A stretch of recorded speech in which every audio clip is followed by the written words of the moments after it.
10 नवंबर 2025 को शाम के 6:52 पे रेड फोर्ट एरिया के पास एक व्हाइट हुंडई कार में बहुत बड़ा ब्लास्ट हुआ।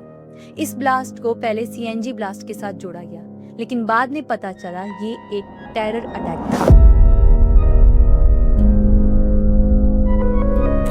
इस ब्लास्ट में कम से कम 13 लोगों की मौत हुई, एक के इलाज के दौरान, और कम से कम 20 से ज्यादा लोग घायल हुए। कार में अमोनियम नाइट्रेट फ्यूल ऑयल जैसे एक्सप्लोसिव पाए गए। इस घटना के एक दिन पहले यानी 9 नवंबर 2025 को जे.एंड.के की पुलिस ने हरियाणा पुलिस के साथ मिलकर फरीदाबाद के एक घर पर रेड मारी थी। उस घर में 350 किलोग्राम एक्सप्लोसिव्स, असॉल्ट राइफल्स, हैंडगन्स और बॉम्ब बनाने का सामान मिला। दूसरे दिन यानी 10 नवंबर को 2500 किलोग्राम से ज्यादा एक्सप्लोसिव्स, केमिकल्स और इलेक्ट्रॉनिक सर्किट्स मिले, जो पुलवामा के डॉक्टर मुजामिल शकील के रेंटेड हाउस से थे। दोनों डॉक्टर्स मुजामिल अहमद और अदील मजीद को गिरफ्तार किया गया और ये जैश-ए मोहम्मद और अंसर गजावत उल हिंद जैसे टेररिस्ट ग्रुप से जुड़े हुए थे।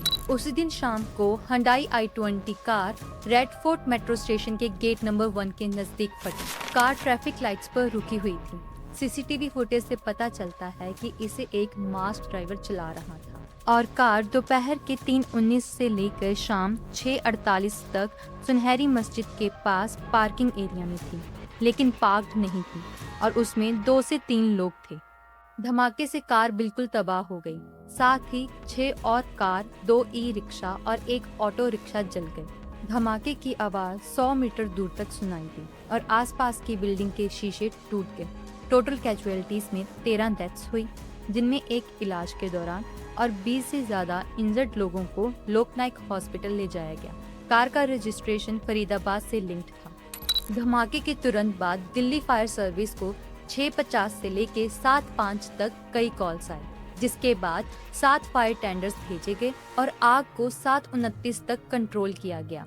एरिया को कॉर्डन ऑफ किया गया और फोरेंसिक टीम्स ने एविडेंस कलेक्ट किए। दिल्ली पुलिस ने unlawful activities prevention act invoke किया। नेशनल इन्वेस्टिगेशन एजेंसी यानी NIA को केस हैंडओवर कर दिया गया। प्राइम मिनिस्टर नरेंद्र मोदी ने 13 नवंबर को लोकनायक हॉस्पिटल विजिट किया, घायल लोगों से मिले और कहा कि कॉन्स्पिरेटर्स को सजा जरूर मिलेगी। कैबिनेट कमेटी ऑन सिक्योरिटी की मीटिंग 12 नवंबर को हुई।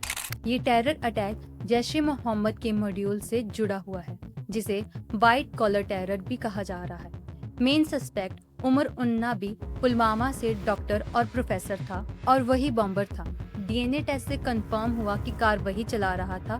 सैंपल्स उनकी मदर से मैच किए गए। उमर उन्नाबी टर्की बेस्ड हैंडलर उकासा से सेशन ऐप पर कांटेक्ट में था और मार्च 2022 में अंकारा में उसका ब्रेन वॉश किया गया। दूसरे सस्पेक्ट्स में डॉक्टर शहीन सैयद शामिल है, जो अल फलाह यूनिवर्सिटी से है और जेम की विमेन विंग जमात उल मोमिनात की हेड थी।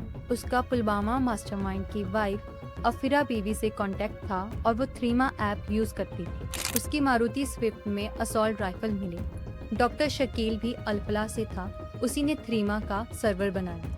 उसके रूम में 360 किलोग्राम एक्सप्लोसिव मिले। साथ में एक डायरी मिली जिसमें कोड वर्ड्स थे और ऑपरेशन का मेंशन भी था।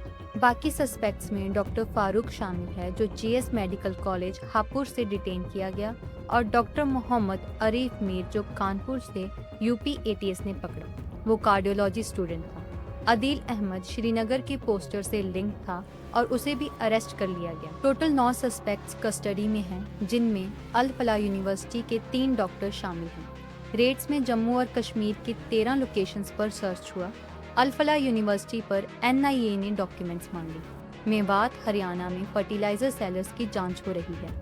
प्लॉट में 32 कार एक्सप्लोसिव के लिए तैयार थी, जिनमें Hyundai i20, Brezza, eco sport जो फरीदाबाद में अबंडेंट मिली और डिजायर जिसमें राइफल थी। ओरिजिनल प्लान था 6 ब्लास्ट दिल्ली NCR में 6 दिसंबर को बाबरी मस्जिद के रिवेंज के लिए, जो अगस्त से डिले हो रहा था।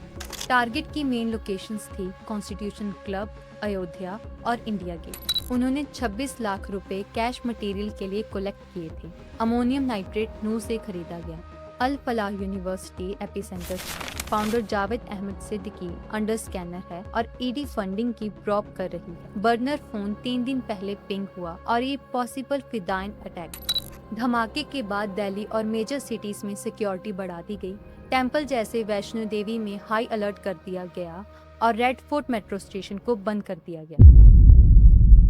उस एरिया में लगभग 187 कैमरास थे, लेकिन पीक ट्रैफिक में कार आसानी से ब्लेंड हो गई। एनआईए ने एसआईटी बनाई और फरीदाबाद में रेड इकोस्पोर्ट सीज की गई। इंटरनेशनल लेवल पर यूएस, यूरोप, रशिया ने कंडोलेंसेस भेजे और तालिबान ने कंडेम किया। ये अटैक सिर्फ टेररिस्ट मॉड्यूल की वजह से नहीं हुआ, ये सिस्टमेटिक फेलियर का नतीजा है। 2500 किलोग्राम से ज़्यादा एक्सप्लोसिव्स 2 दिन के लिए फरीदाबाद के रेंटेड घर में पड़े रहे, लेकिन फिर भी कोई हाई अलर्ट नहीं हुआ, जिसकी वजह से वो लोग इस घटना को अंजाम दे गए। उस एरिया में लगभग 187 सीसीटीवी कैमरास थे, लेकिन 41 ब्लाइंड स्पॉट्स और पीक आवर में कोई रियल टाइम मॉनिटरिंग नहीं थी। अल फलाह यूनिवर्सिटी जैसे प्राइवेट इंस्टीट्यूशंस में रेडिकलाइजेशन चल रहा था, लेकिन कोई इंटेलिजेंस पेनिट्रेशन नहीं। फर्टिलाइजर शॉप से अमोनियम नाइट्रेट ओपनली खरीदा गया, कोई ट्रैकिंग नहीं। ये सब प्रिवेंटेबल था। अगर दिल्ली पुलिस, आईबी और एनआई के बीच में रियल टाइम डाटा शेयर होता, अगर सीसीटीवी आईए बेस्ड अनॉमली डिटेक्शन के साथ होता, अगर यूनिवर्सिटी में स्टूडेंट प्रोफाइलिंग और इनक्रप्टेड ऐप मॉनिटर होती, तो ये 32 कार प्लॉट कभी एग्जीक्यूट नहीं होता। ये इंटेलिजेंस और गवर्नेंस का कोलैप्स है। बाबरी एनिवर्सरी जैसे सेंसिटिव डेट्स पर प्रोएक्टिव एक्शन की जरूरत थी, लेकिन रिएक्टिव रिस्पॉन्स ही दिया गया। अब वक्त है जीरो टॉलरेंस का। हर यूनिवर्सिटी में एंटी रेडिकलाइजेशन सेल्स बनाएं, फर्टिलाइजर सेल्स को आधार कार्ड लिंक करें, सीसीटीवी को एआई जनरेटेड बनाएं और जितने भी सस्पिशियस व्हीकल्स हैं उनको फ्लैग करें। इनक्रिप्टेड ऐप जैसे थ्रीमा एंड सेशन को मॉनिटर करते रहें।